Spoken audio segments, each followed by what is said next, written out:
Good morning, everybody. It is a beautiful, beautiful morning. The sun is shining. The clouds are not even visible in the sky. It's so blue and so clear. We're looking forward to a fantastic day. So, yeah, this morning we are continuing our discussion on leadership. And I'm taking it from this amazing book by one of my mentors, Dr. Carl Hendricks, a book entitled One Team, One Dream, Insights on Leadership from a Formula One Perspective. And for today's topic, we're looking at vision. We're looking at how to develop, how to create your vision. Because, we're 2 months away from 2022. We're already on the 3rd of November. And if we don't move now, we're going to wake up on the 1st of January wondering, what are we going to do?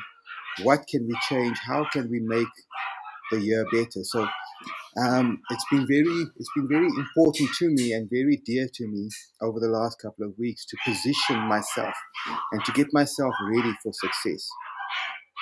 Positioning yourself for success is something vital, something important that each one of us needs to do and needs to be intentional about.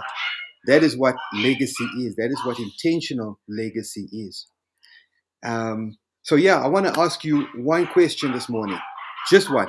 I am doing something totally different this morning. I'm live on Instagram for the first time ever, as well as on YouTube and Facebook. So, yeah, whichever channel you're watching, whichever platform you're watching me on, please drop a chat, drop a comment, let me know that you're there. If you get any value from what I'm sharing, once again, if you're on Instagram or if you're on Facebook or YouTube, let me know. Drop a comment, share some of your leadership nuggets and insights.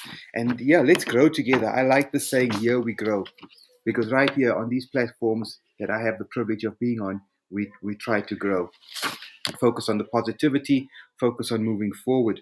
So the one question I want to ask you this morning is, what excites you? What are you passionate about? Um, what moves you with desire and motivation? Because essentially, guys, why am I starting with that question is that is what your vision should embody.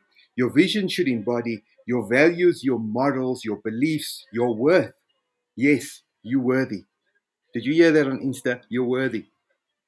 Um, it should embody your usefulness and your view of the future. Now, granted that your life experiences will determine the lens that you look at the future through.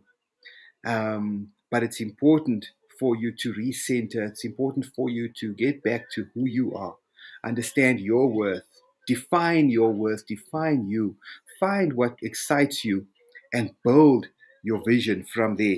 Remember that your vision is not something static. Your vision can change over time. In fact, it should change over time. Your vision should grow with you. And importantly, why we started with passion is your vision is created by passion. So, for years I struggled with this, that if I'm working a 9 to 5, how can I be passionate? How can I have a passionate vision? How can I be a leader? Until I realized and read in this book that Dr. Carl actually says that work is a role to be played, not your contribution to the world.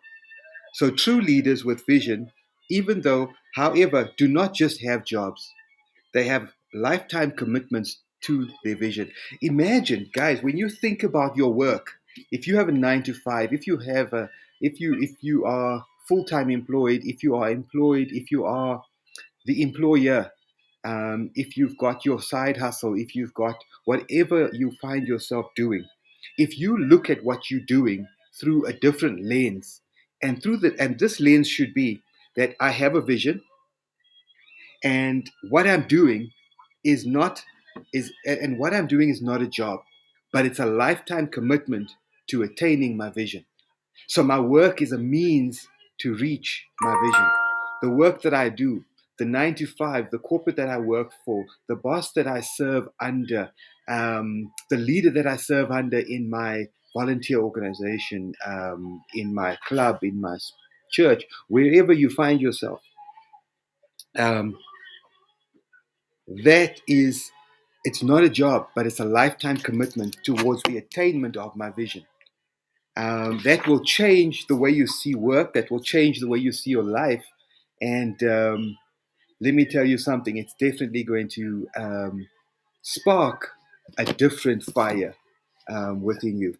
So how do you start? Where do you start? How do I start writing my vision? Because I want to position myself for success. Well, that is a great question to ask. It's a question I ask myself, and it can be found in 4 quick pointers that I'm going to leave with you this morning.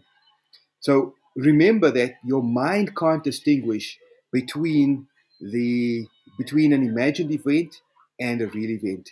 Your mind can't distinguish about what you see for for the future and where you are right now. It's about visualization. That's what a vision really is. It's a visualization of the future. It's a visualization of your ideal future. Where do you see yourself 5 years from now, 10 years from now? Bring it closer. Where do you see yourself a year from now? A year ago, I was in a difficult position, but I saw myself in a better place. And I moved towards it. I made the moves towards it. If you look back a year, can you say the same? If you look back a year, are you happy with what you've done to change your situation, to change your circumstances, to move towards that vision? So yeah, the 4 pointers I want to leave with you this morning, so that you can get back to your day and moving towards your own vision, is number one, your vision must be realistic. um, Keep it practical so that you can you can reach it. You don't want to discourage yourself by having a vision that is not realistic. Your vision must be credible. It needs to be credible and attainable. Number three, your vision must be attractive. In the book that we finished reading, the 21 Irrefutable Laws of Leadership, we said that the leader's vision must become the people's aspiration. And it rings true in Dr. Carl's writings. He also said people must be keen and aspire to be part of your imagined future, of your vision. It's a shared vision. And number four, your vision must be futuristic. It's not about where you are now, it's where you want to be in the future. So ask yourself this question this morning as you get out and you set out on your day. Where do you see yourself in the future? Are you happy with where you are right now? Or are you ready to move towards your goal? Are you ready to move towards a vision? Are you ready to move towards something bigger, something better? Do you see something better? Well, guys, you want to position yourself for success. I've heard people say that there's no such thing as an overnight success. An overnight success is made from years and years and years of hard work and dedication. I've also heard people say that the harder I work, the luckier I get. I've heard many people say that when preparation meets opportunity, success is found. I really hope that you join me in this journey throughout this month of November as we get our minds ready and get our hearts ready for great success that's yet to come. 2022 is going to be a fantastic year, but remember, 2021 is not over yet. We can still make this year the best year yet. Are you ready? Are you in the journey with me? Oh, and by the way, can you see my tea that I'm rocking this morning? This is the purpose tea that I received from my great friend Xavier Hendricks. If you saw my video yesterday, you'll see where to reach him. But yeah, he's on all the platforms. Xavier Hendricks, you'll find him there, and get yourself one of these and live for purpose, live on purpose, live with a purpose. Let's get those visions down. Let's start the journey. Guys, have a fantastic day. Whatever you do, do it to the best of your ability. God bless. Chat to you tomorrow.